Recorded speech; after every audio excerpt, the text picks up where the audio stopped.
Syria में ईरानी वाणिज्य दूतावास पर हमले में ईरान के टॉप जनरल की मौत के बाद मध्य पूर्व बड़े तनाव से गुजर रहा है और ईरान के जवाबी हमले की धमकी के बाद इजरायली रक्षा बल ने गुरुवार को सभी लड़ाकू सैनिकों की छुट्टी पर रोक लगा दी है। इजरायली सेना ने अपनी घोषणा में कहा कि स्थिति जन्य आकलन के अनुसार ये निर्णय लिया गया है कि सभी आईडीएफ लड़ाकू इकाइयों के लिए छुट्टियां अस्थायी रूप से रोक दी जाएंगी। वहीं टाइम्स ऑफ इजरायल के अनुसार बयान में कहा गया है कि आईडीएफ युद्ध में है और आवश्यकता अनुसार बलों की तैनाती के मुद्दे की लगातार समीक्षा की जा रही है।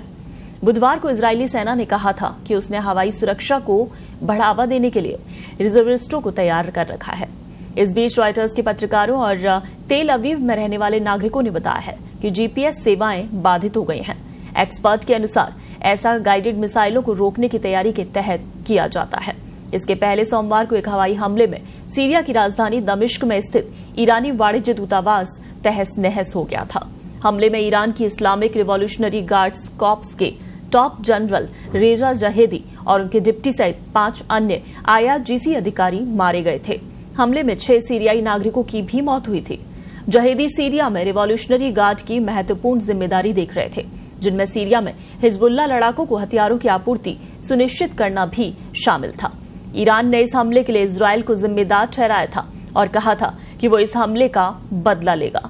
ईरान के विदेश मंत्री ने इसे एक बर्बर कृत्य बताते हुए कहा कि इसका जवाब हम अपने हिसाब से देंगे। ईरान के प्रॉक्सी चरमपंथी संगठन हिजबुल्लाह ने इजरायल को अंजाम भुगतने की चेतावनी दी थी। हालांकि हमले को लेकर इजरायल ने न तो हमले की जिम्मेदारी ली और न ही इसका खंडन किया था, लेकिन ईरान की धमकी के बाद मध्य पूर्व को लेकर विश्लेषक चिंता जता रहे हैं। आशंका जताई जा रही है कि ईरान बदले के लिए इजरायल के अंदर हमला कर सकता है। इजरायली सेना की कार्रवाई को इसी के परिप्रेक्ष्य में देखा जा रहा है। ईरान की धमकी के बाद आईडीएफ के प्रवक्ता रियर एडमिरल डैनियल हगारी ने गुरुवार को एक बयान में कहा, इजरायल अपने खिलाफ हर खतरे को गंभीरता से ले रहा है और लड़ाकू विमान विभिन्न प्रकार के परिदृश्यों के लिए तैयार हैं। उन्होंने कहा कि पिछले 6 महीनों में हम कई मोर्चों पर युद्ध में रहे हैं। हम सभी क्षेत्रों में अत्यधिक सतर्क हैं। हम हर समय खतरों को देख रहे हैं और कई मोर्चों पर उन्हें विफल कर रहे हैं। रक्षा और हमले के लिए उच्च स्तर की तैयारियों पर हैं। हम लगातार आकलन कर रहे हैं और किसी भी बयान और सभी दुश्मनों को गंभीरता से लेते हैं। हगारी ने आगे कहा कि हमने लड़ाकू इकाइयों की सतर्कता बढ़ा दी है, वायु रक्षा प्रणाली को मजबूत किया है। हमारे विमान रक्षा और हमले के लिए पूरी तरह से तैयार हैं।